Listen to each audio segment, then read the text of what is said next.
ku mazina yiwe yahawe n'abavyeyi ni Gerard James Butler. Muri kumwe na Sedu nko bisanzwe. Kora subscribe kugira ngo muze mubone mukurikirana byinshi bizoba bica kuri Kavyonzi TV. Muhawe ikaze. Gerard Butler yavuze itariki 13 z'ukwezi kwa 11 mwaka wa 1969. Yavukiye i Scotland, akaba ari umukinnyi wa filime. Yamenyekanye cyane ku izina rya Leonidas bivaye nuko yakinye filime yitwa Amajana 3. Ikaba ari filime y'ubwami yakunzwe cyane ku isi yose. Yamenyekanye kandi ku indi filime yitwa The Phantom yakinywe umwaka wa 2004. Gerard Butler, mama we yitwa Margaret Butler, papa we nawe akaba yitwa Edward Butler. Sekuru wiwe na nyirakuru wiwe bakaba ari abanya-Ireland. Gerard Butler yavukiye ku babyeyi b'abemeramana mu idini rya Katolika. Bakaba bari n'abantu bakomeye cyane mu idini rya Katolika. Mbere yuko umuryango we wimukiye Montreal, abavyeyi biwe nta mahirwe bagiranye igihe kirekire kubera ko bavanye Gerard Butler iki gihe yari umwana muto cyane na mutoya wiwe. Mama we niwe yaca afata Gerard Butler n'umuvukanyi wiwe basubira Scotland. Kuva ubwo batandukaniye na se wabo ntibasubiye gukubitana ijisho abe namba. Kugeza ubwo Gerard Butler yagejeje imyaka 16 niho yongeye guhura na se wiwe. Gerard Butler no mukinyi akina amafilme akongera akaba umuhinyanyuzi w'amafilme ko twokwita mu Congereza producer. Ukumenyekana kwa Gerard Butler byatanguye kuri filime yakinye yitwa The King Leonidas of Sparta in 300. Muri filime yakinye yitwa King Leonidas, aho ku ruhande rwiwe ubwami bwaho bwariko bugwana n'ubundi bwami. Mu mwaka wa 300 yamenyekanye kandi muri filime nyinshi cyane nka The Plane. Iyi filime murayibuka, ndetse ku bantu batarayiraba ni filime iryoshe cyane, iteguye neza. Iyi filime bari mu indege igira impanuka, akaba yarokotse ariko n'abantu bake cyane mu bantu benshi bari muri iyo ndege. Yamenyekanye kandi kuri filime Law Abiding Citizen. Uyu mukinyi wa filime yagira amahirwe mu buzima bivaye n'umwuga wo gukina filime. Yaramenyekanye cyane ku isi yose, akaba afise abafanzi canke se abantu bamukurikirana benshi cyane. Ikindi mwomenya co nuko muri filime yakinye nta filime nimwe yiwe meze nabi. Filime zose yagiye akina zirameze neza cyane, zagiye zirabwa n'abantu benshi cyane, zagiye zigugwa henshi, zakurikiranywe n'abantu benshi cyane. Gerard Butler uko yisanze mu byo gukina filime ntabwo ari we yabyijanye mwe, ahubwo ni wa mugani tuvuga mu Kirundi duti inyoni yisunga igiti. Uyu mugani tuwerekeze kuri Gerard Butler, aho nawe nyine mu mwaka wa 1997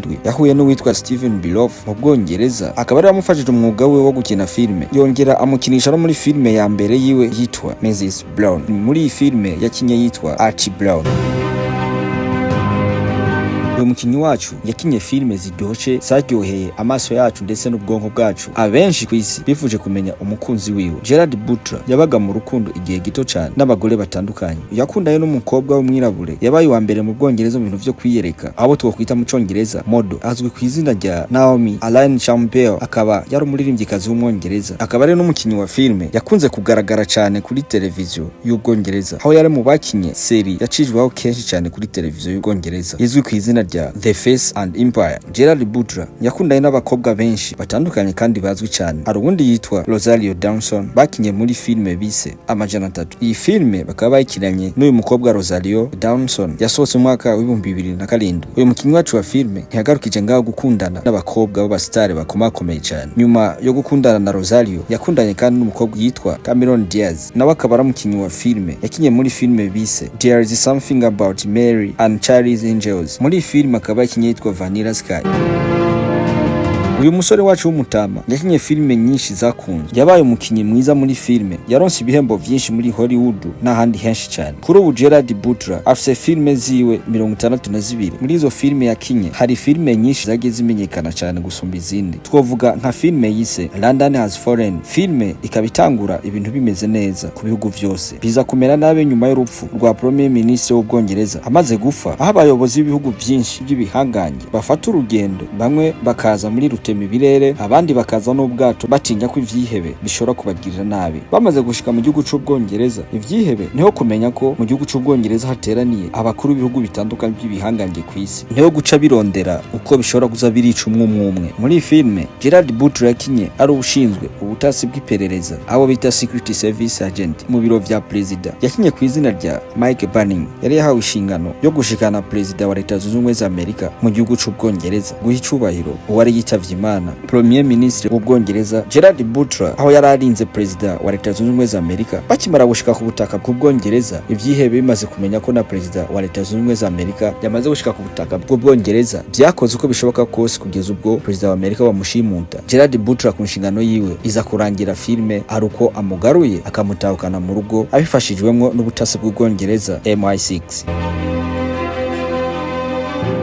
Yakinye kandi filme nziza yakunzwe cyane ku izina rya Angel Has Fallen yakinywe mu mwaka wa 2019. Gerard Butler yakinye filme nyinshi zimeze neza nka filme The Hunter Killer yasohotse mu mwaka wa 2018. Yakinye ari kapiteni w'amarine bakorera mu mazi muri submarine, ubwato bunini cyane bugendera hasi cyane mu nyanja. Iki gihe hari amacakubiri hagati ya Leta Zunze Ubumwe za Amerika n'Uburusiya, birangira ku ruhande rwa Gerard Butler, ndavuga Amerika, urugamba barutsinze. Amakimbirane yarari hagati ya Leta Zunze Ubumwe za Amerika n'Uburusiya. Filme iza kurangira Gerard Butler vyose abisize ku murongo, amahoro akongera kugaruka hagati y'ibihugu bibiri, Uburusiya ndetse na Amerika. Hari indi filme yakinye cyane yamenyekanye ku izina rya Kandahar. Iyi filme yasohotse mu mwaka wa 2023. Yakinye ari umukozi wa CIA aho yari yafashwe n'abagwanyi ba Afghanistan. Yakoze uko bishoboka kose kugira ngo atahe mu rugo.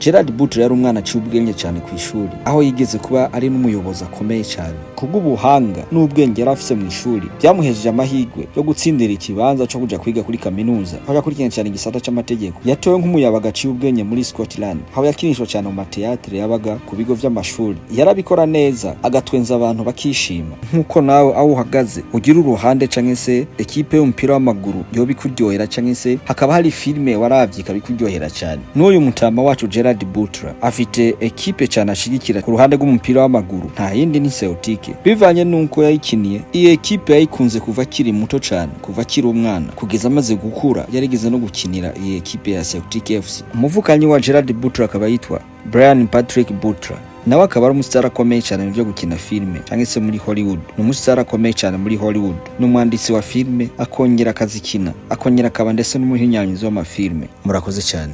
Ciao ciao.